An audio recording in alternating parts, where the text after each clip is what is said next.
All of my long-term viewers and subscribers, stay tuned through the end of the video. We passed another milestone on the channel last night. We eclipsed 40,000 subscribers. So, in keeping with channel tradition, I have a message for you guys at the end of this video. All right, let's get into this. Last night, I'm watching Grizzlies Pelicans on TNT.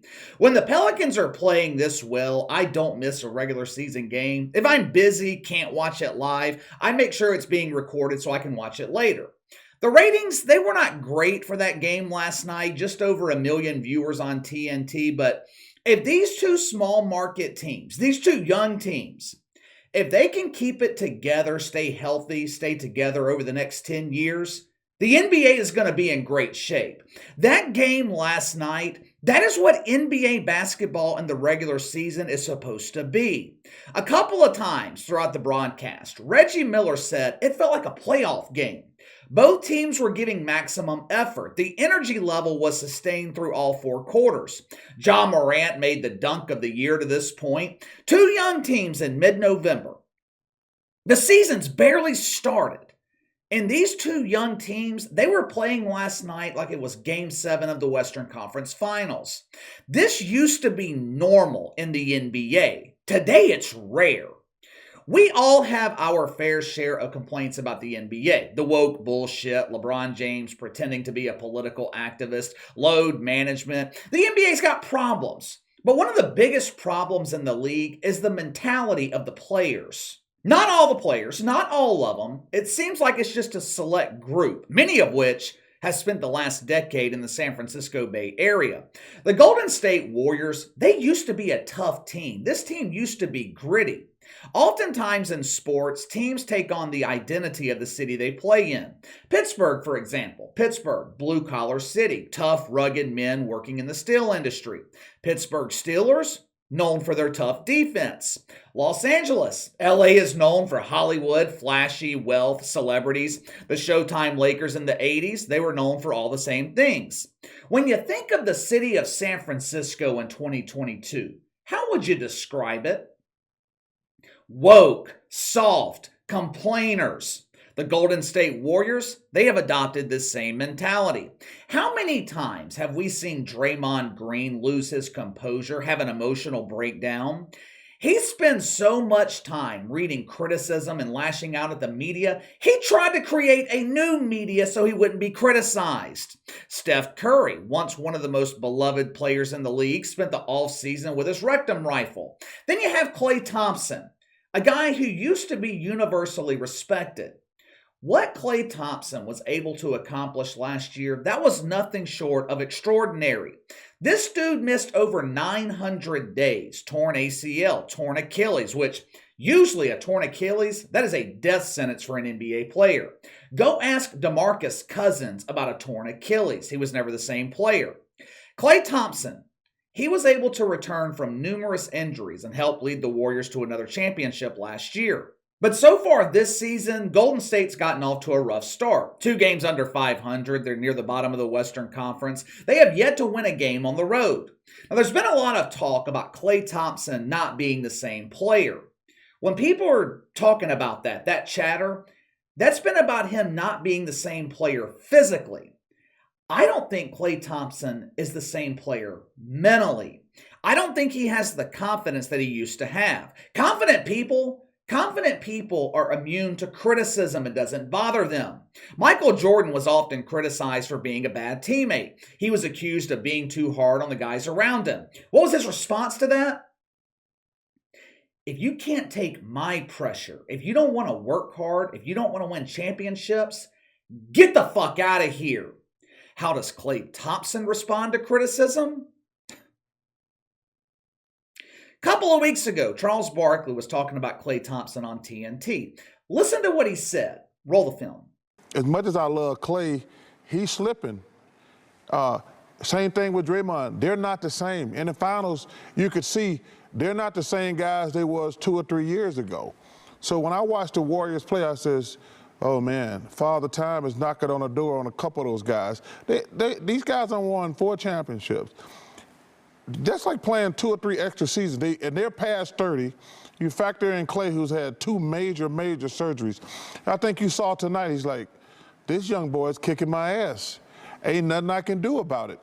There was a time when Klay Thompson was the best two-way guard in the NBA, and he's not the same guy. I would not even call that criticism. Charles Barkley was explaining what's going on with the Warriors. He was doing his job. Charles Barkley is an NBA analyst. He was analyzing the NBA. I should send that clip to Mina Kimes so she can see what real analysis looks like. Nothing Charles Barkley said was out of line. Mentally tough NBA players, they would not respond verbally to this. They wouldn't acknowledge this publicly. Guys who are mentally tough, guys who are confident, they would respond on the court. They would let their play do the talking. How did Klay Thompson respond? Watch for yourself. You know, it hurts when, someone like Charles Barkley with the platform he has says you're not the same player prior to the injuries you have. It's like, no duh, man. Consecutive years, I tore my ACL and my Achilles in consecutive years and still help a team win a championship. I mean, it hurt hearing that because it's like, man, I put in so much freaking effort to get back to this point. Like, it's hard to even put into words what I had to do to be the player I am today. And it's like, I played 57 games in 3 years. Like, give me some freaking time to get that back and just hear someone say, oh, he's not the same as he was prior to the injuries. Like, duh. Like, who goes through something like that and comes back? I don't know. It just hurt my heart hearing that. What? What? Was I just watching an NBA press conference? Or was that an episode of Real Housewives of Ethiopia? I expect to hear talk like that from women.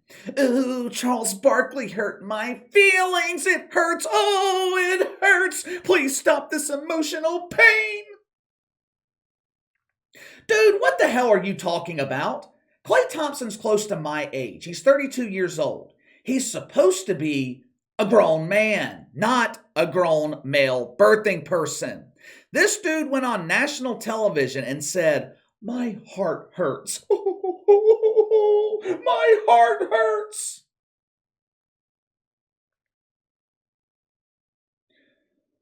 That was 2 or 3 weeks ago.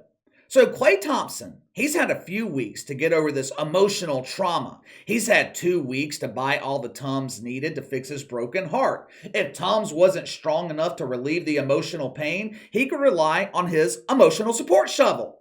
Either way, he's had plenty of time to get over this. The problem is, he hasn't.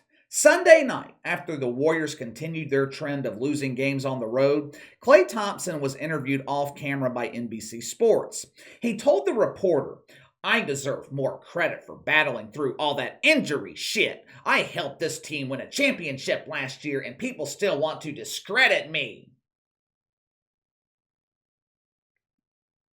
Throughout your entire career, you have received nothing but praise and credit.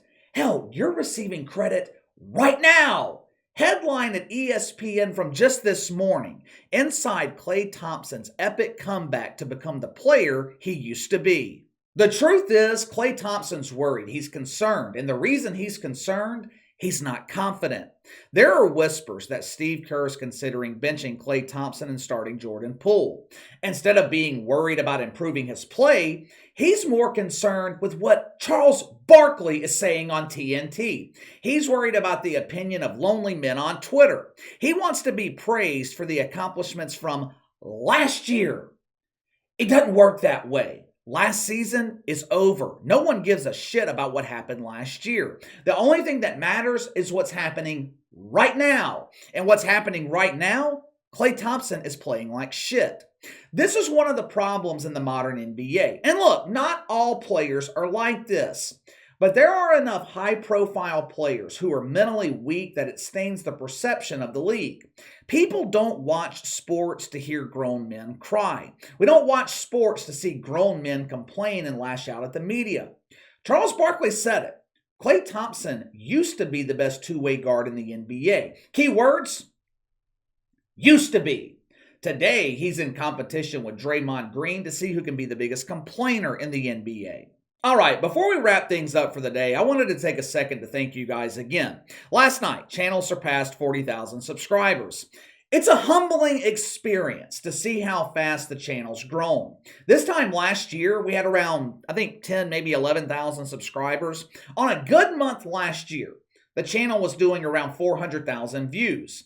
In 12 months, we have added 30,000 subscribers and nearly 1 million additional viewers each month. Now, we still have a long way to go.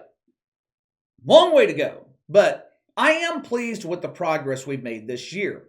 2022 has been one of the best years of my life. I can honestly say I don't remember having a bad day this year. Every morning I wake up, I wonder, is this going to be the last day of my current lifestyle? It's an unbelievable, indescribable feeling to wake up every morning whenever you want. Your morning commute is from your bedroom to your studio across the hall. You get to wake up every day doing what you love to do, and you get paid for it. But every morning I wake up, I also wonder if this is going to be the last day. I don't take any of this for granted. My biggest fear is waking up one day and all this is gone.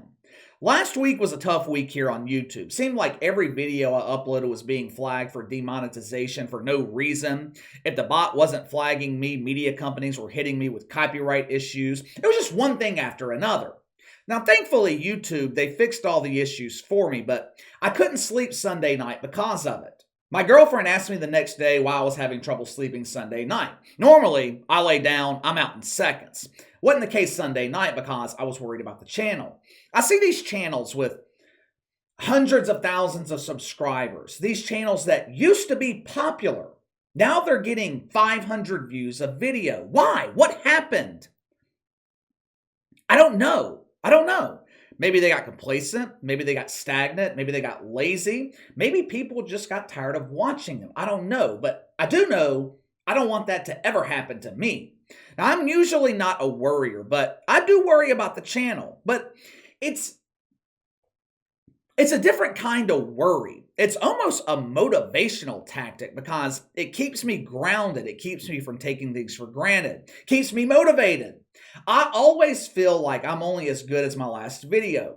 Sometimes I'll get discouraged by a video's performance. It might have 5, 6, 7, 8,000 views when I'm thinking it was going to have 15 to 20,000. So I'll get down on myself. I'll get discouraged about it. But then I'll look at the likes and comments. A video would say 7,000 views. It should have 50 or so comments, maybe 300-400 likes.